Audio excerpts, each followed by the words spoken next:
ऐसे अनसुने किस्से जो आज तक आपने महाभारत में नहीं पढ़े होंगे। महाभारत वर्ल्ड वॉर 1 और वर्ल्ड वॉर 2 से भी भयानक था। ऐसी मान्यता है कि अक्षय तृतीया के दिन महाभारत की रचना हुई थी।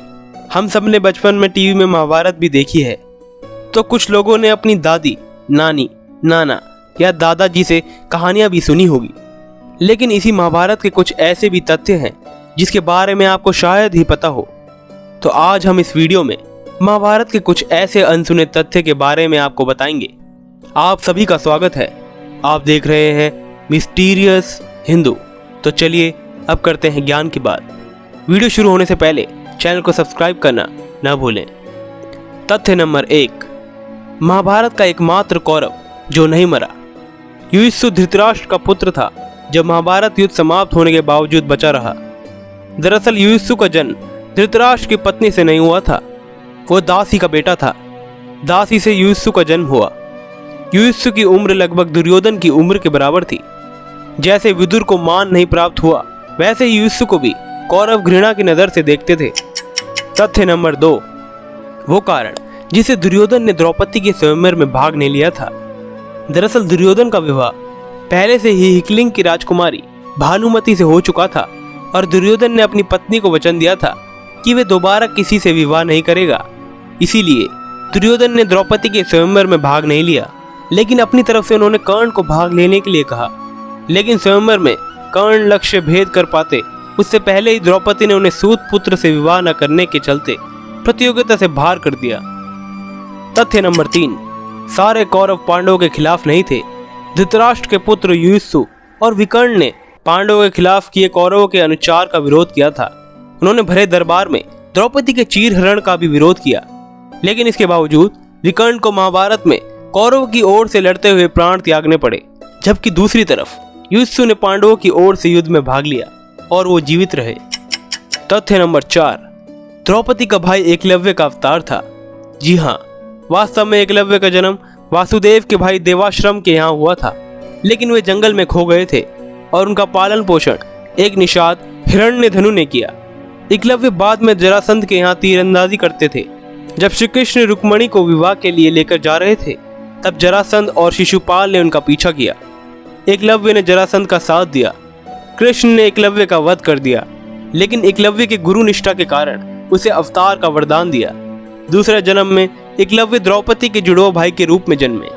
उनका नाम धृष्टद्युम्न था और उन्होंने गुरु द्रोणाचार्य से अपने अंगूठे का प्रतिशोध उनका मस्तक काट कर लिया।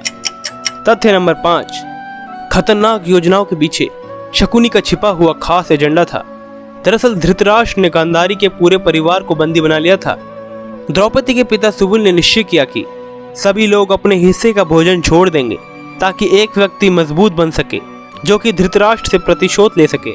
इस काम के लिए शकुनी को चुना गया और फिर शकुनी ने महाभारत युद्ध को किस तरह भड़काया ये तो सब आप जानते ही हैं। महाषड्यंत्रकारी प्रपंची मामा शकुनी की वजह से ही महाभारत का महायुद्ध हुआ। तथ्य नंबर 6, महाभारत के रचयिता खुद भी महाभारत में एक प्रमुख चरित्र हैं। जी हाँ, सत्यवती का विवाह शांतनु से होने के पहले उन्हें एक पुत्र महर्षि पराशर से प्राप्त हुआ था।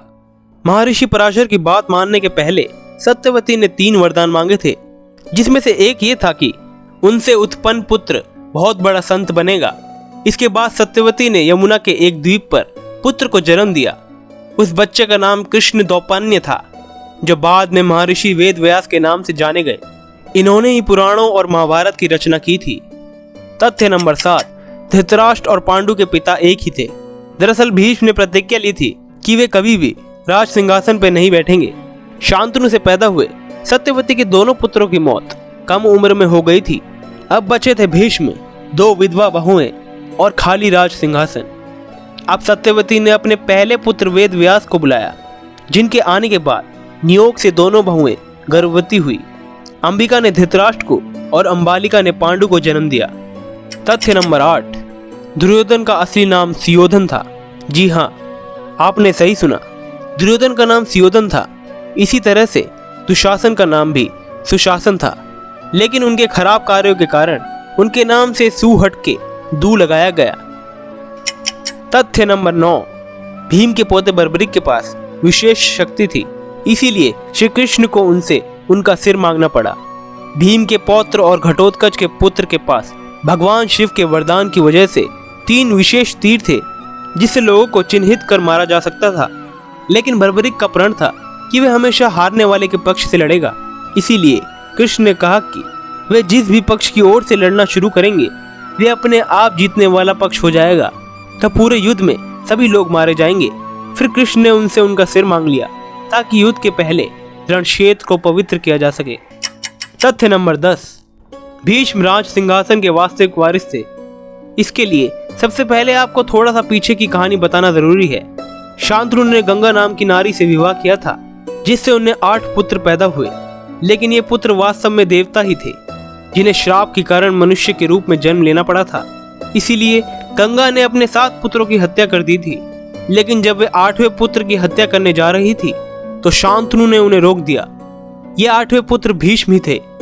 बाद में प्रतिज्ञा लेने के कारण न उन्होंने विवाह किया और न ही राज सिंहासन को पाने की इच्छा रखी। वो हमेशा हस्तिनापुर के दास बन के रहे थे। आज के ज्ञान में सिर्फ इतना ही। जाते जाते वीडियो को लाइक, हमारे चैनल को सब्सक्राइब और कमेंट बॉक्स में अपने विचार जरूर लिखिएगा।